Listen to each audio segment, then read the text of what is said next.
BRS అధినేత కేసీఆర్ చాలా కాలం తర్వాత ఫామ్ హౌస్ నుంచి బయటకొచ్చారు. ఇవాళ తెలంగాణ భవన్ లో జరిగే బీఆర్ఎస్ సంయుక్త సమావేశానికి హాజరయ్యేందుకు గాను శనివారం రాత్రి ఫామ్ హౌస్ ను వీడి నందినగర్ లోని తన నివాసానికి చేరుకున్నారు. 2023 ఎన్నికల్లో బీఆర్ఎస్ అధికారం కోల్పోగానే కేసీఆర్ ఫామ్ హౌస్ కు వెళ్లిపోయారు. అదే సందర్భంలో కాలు జారిపడి ప్రమాదం జరగడంతో చికిత్స అనంతరం కొన్ని నెలల పాటు విశ్రాంతి తీసుకున్నారు. ఆ తర్వాత పార్టీ నేతలు అడపాదడపా ఆయనను ఫామ్ హౌస్ లోనే కలిసేవారు. వారిని ఉద్దేశించి కేసీఆర్ పొడిపొడిగానే మాట్లాడేవారు. అలా వార్తల్లో కనిపించిన వ్యక్తిగా మారిపోయారు. తిరిగి ఈ ఏడాది జూలైలో అనారోగ్యం పాలు కావడంతో పూర్తిగా ఫామ్ హౌస్ కే పరిమితమయ్యారు.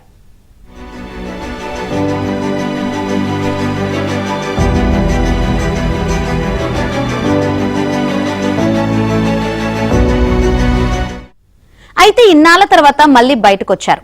తెలంగాణ భవన్ లో ఇవాళ బీఆర్ఎస్ ఎంపీలు, ఎమ్మెల్యేలు, ఎమ్మెల్సీలు, పార్టీ కార్యకర్తల సంయుక్త సమావేశంలో ఆయన పాల్గొననున్నారు.